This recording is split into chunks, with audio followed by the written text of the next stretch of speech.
Champion आज का एक इम्पॉर्टेंट अपडेट है करंट अफेयर से रिलेटेड। पश्चिम बंगाल का नोलेन गुरेर संदेश एक तरह का मिठाई है, अभी हम आपको दिखाएंगे। उसको जीआई टैग मिला है।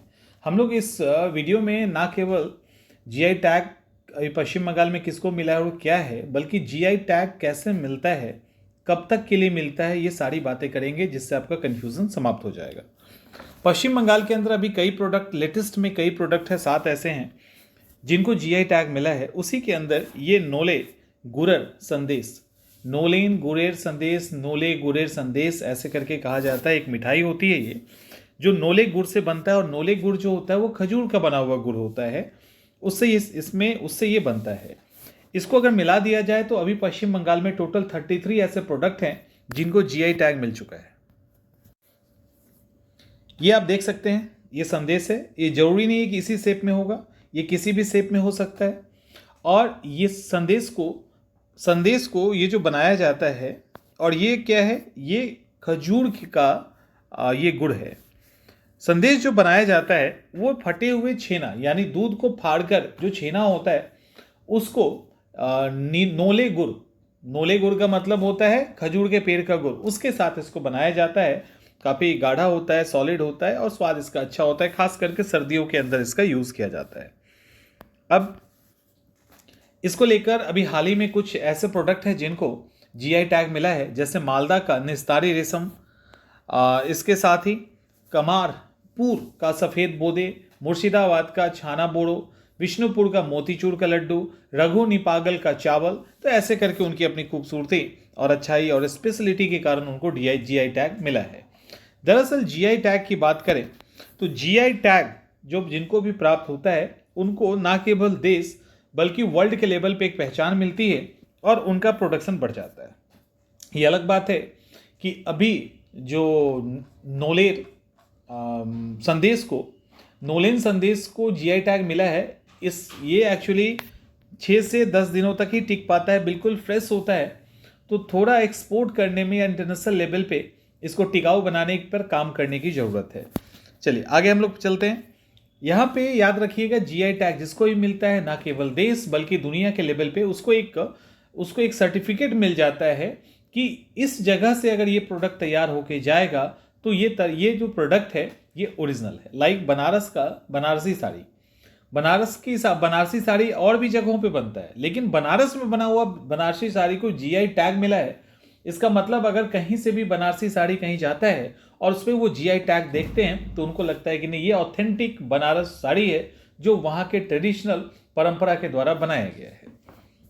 और जब जीआई टैग मिल जाता है, जीआई टैग जैसे ही उसको मिलता है तो फिर उसके लिए कोई और उसका यूज़ नहीं कर सकता है। उसकी मौलिकता यानी वो ओरिजिनल ब्रांड बना रहता है।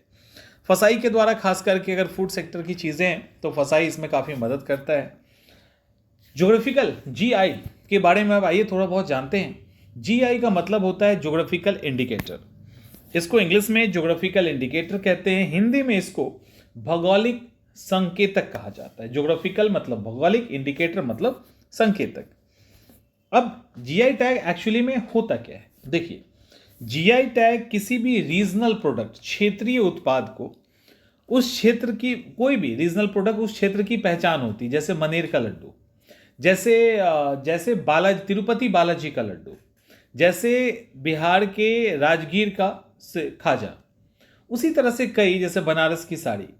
तो ऐसे करके कई सारे प्रोडक्ट को जीआई टैग मिला है। ये प्रोडक्ट उस क्षेत्र की पहचान होता है, उस विशेष क्षेत्र में मिलते हैं या बनते हैं। जैसे बनारस की साड़ी विशेषतः बनारस में बनता है, वहीं शाही लीची मुजफ्फरपुर का फेमस है, जबकि वो दरभंगा में मिलेगा, वो समस्तीपुर में भी मिलेगा, लेकिन फेमस मुजफ्फरपुर का है। तो ये क्या होता है, ये एक तरह से सर्टिफिकेट है कि अगर उस इलाके का है तो, या तो अगर एग्रीकल्चर प्रोडक्ट है तो उसके लिए परफेक्ट क्लाइमेट वहां पे है जहां सबसे ज़्यादा उस टेस्ट की ओरिजिनलिटी वहां मेंटेन है। और अगर कोई प्रोडक्ट है लाइक बनारसी साड़ी, तो यानी उसकी ऐतिहासिकता होगी कि कई पीढ़ियों से उसको बनाया जा रहा है, तो उसकी मौलिकता वहां पे बची होगी। तो इसके लिए एक ये प्रमाण पत्र जैसा समझो आप मिल जाता है। अब ये दिया कैसे जाता है, तो इसके लिए प्रॉपर रूल्स एंड रेगुलेशन है। संसद में हुआ क्या था कि registration and registration and protection, ये बिल पास हुआ था दिसंबर 1919 में। रजिस्ट्रेशन और संरक्षण के लिए 1919 में एक बिल पास हुआ था जिसको geographical indicator of goods registration and protection act कहा गया। ये जो है ना एक्ट कहा गया, ये भारत में पाए जाने वाले प्रोडक्ट के लिए लागू होता है और तब से जीआई टैग दिया जाने लगा। देखिए उसके बाद किस तरह के प्रोडक्ट के लिए जीआई टैग दिया जाता है, किस तरह के। पहला एग्रीकल्चर, किस तरह का, तो एग्रीकल्चर से जुड़ा हुआ, लाइक उत्तराखंड का तेज पत्ता, बासमती चावल, दार्जिलिंग टी। हैंडीक्राफ्ट से रिलेटेड चीज़ें लाइक चंदेरी साड़ी, बनारस की साड़ी, महाराष्ट्र सोलापुर का चद्दर, कर्नाटक मैसूर सिल्क बहुत फेमस है। प्रोडक्ट में जैसे गोवा का फेनी, उत्तर प्रदेश के कन्नौज का इत्र, तो ये प्रोडक्ट में आ गया। खाद्य सामग्री की बात करें तो बहुत ज़्यादा है, जैसे तिरुपति का लड्डू, राजस्थान का बीकानेरी भुजिया, तेलंगाना के हैदराबाद का जो हलीम होता है, ऊँट की जो बिरयानी होती है वो, पश्चिम बंगाल का रसोगुल्ला, मध्य प्रदेश का कड़कनाथ मुर्गी, ऐसे कई एग्जाम्पल है। बिहार की बात करें तो मगही पान है, सिलाव का खाजा है, मखाना यहाँ का फेमस है। तो इन सबको प्रोडक्ट ऐसे दिया जाता है। अब सवाल आपके मन में आएगा कि जीआई टैग मिलता कैसे है। देखिए जीआई टैग जिसको भी लेना है उसको अप्लाई करना होता है, और जीआई टैग अप्लाई करने के लिए कोई एक व्यापारी चला जाएगा ऐसा नहीं होगा। एक्चुअली उस प्रोडक्ट से जो बनने वाला, माने उस प्रोडक्ट के प्रोडक्शन करने वाले से बनने वाले एसोसिएशन वो अप्लाई कर सकते हैं इसके लिए, या इस तरह के प्रोडक्ट को लेकर जो कलेक्टिव बॉडी है, बड़ी संख्या में कलेक्ट करते हैं ऐसे प्रोडक्ट, तो वो कर सकते हैं, या सरकार के स्तर पर भी आवेदन किया जा सकता है। सरकार को अगर लगता है तो वो सरकार आवेदन कर सकता है। कई बार सरकार के द्वारा ही आवेदन किया जाता है। लेकिन जब ये आवेदन होता है तो जो भी आवेदन करेंगे, एप्लीकेशन देंगे, उनको ये बताना होगा कि किस प्रकार ये ओरिजिनल मौलिक है, उस जगह से कैसे खास तरीके से रिलेटेड है।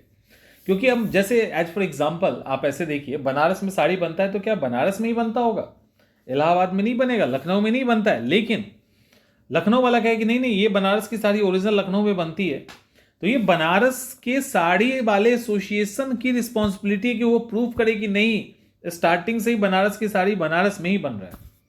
मनेर का लड्डू पटना में ही बनता है, मनेर का लड्डू अलग अलग जगहों में भी बनता है। तो मनेर का लड्डू के एसोसिएशन जब एप्लीकेशन देंगे तो उनको ये प्रूफ करना होगा कि नहीं मनेर का ओरिजिनल लड्डू मनेर में ही सालों से बनता आ रहा है, कई पीढ़ियां बनाती है। तो ये प्रूफ करने की रिस्पॉन्सिबिलिटी उन्हीं आवेदक की होती है, एप्लीकेंट की होती है जो इसको करते हैं। और ये जो एप्लीकेंट है जब इसको जमा करते हैं उसके बाद प्रॉपर वेरिफिकेशन होता है, और वेरिफिकेशन के बाद उनको लगता है कि नहीं ठीक है तो जीआई टैग मिल जाता है। तब आपके मन में सवाल होगा कि आखिर ये एप्लीकेशन होता दिया कहाँ जाता है, किस संस्था को दिया जाता है। देखिए इसके लिए प्रॉपर एजेंसी है, controller general of patent design and trademark, ठीक है, इसका शॉर्ट फॉर्म है CGPDTM, controller general of patent design and trademark. तो इसको दिया जाता है जिसका हेडक्वार्टर चेन्नई में है, हेडक्वार्टर चेन्नई में है। एप्लीकेशन की जांच करते हैं, वो सेटिस्फाइड हो जाते हैं तो जीआई टैग मिल जाता है। सिंपल है। अब आपसे पूछा जाएगा कि जीआई टैग कितने समय के लिए मिलता है, तो जीआई टैग 10 सालों के लिए मिलता है, रिन्यू करवाने का ऑप्शन होता है। जब जीआई टैग मिल जाता है तो जीआई टैग और अदर प्रोडक्ट में क्या फर्क होता है। मैंने अभी बताया कि GI tag is like a certificate.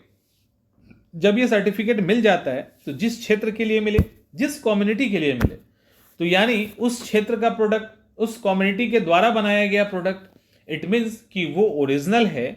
जैसे उड़ीसा का रसगुल्ला जो बनाता है तो वो उसी इलाके में, मुजफ्फरपुर की शाही लीची मुजफ्फरपुर के ही इलाके में, जब एक ही तरह की शाही लीची दरभंगा से पैक होके जाएगा, एग्जाम्पल के तौर पे समझिए, हाजीपुर से पैक होके जाएगा और मुजफ्फरपुर से पैक होके जाएगा, टेस्ट में बहुत अंतर नहीं होगा।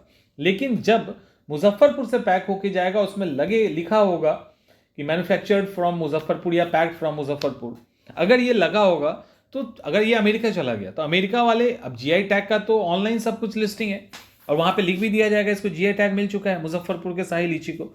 वो जैसे खोलेंगे ना, जैसे पैकेट देखें उनको लगा चाहिए तो जीआई टैग वाला है, इट मीन्स कि दिस इज ओरिजिनल टेस्ट, ये वो ओरिजिनल टेस्ट है जो हमें चाहिए। तो इस तरह से वो अलग हो जाता है और प्रोडक्ट से, और उस पर कोई डिस्प्यूट नहीं होता क्योंकि एक एजेंसी जांच परख करके जीआई टैग इशू करता है। तो ये सारा है। ऊपर से अब जीआई टैग मिल गया है तो उसको एडवांटेज तो मिलेगा। तो जब कहीं बाहर से ऑर्डर होगा तो ऑर्डर वाले क्या कहेंगे, नहीं भाई मुजफ्फरपुर वाला हमको चाहिए शाही लीची, इधर उधर का नहीं चाहिए, हमें बनारस वाला साड़ी चाहिए ओरिजिनल। तो एक अच्छी खासी कीमत भी मिल जाती है। तो ये सारे इसके फायदे हैं। होपफुली आपने इस चीज़ों को समझ लिया होगा। तो ये इंपॉर्टेंट सारे फैक्ट्स आपके सामने हैं और अच्छे से इसको याद कर लीजिए।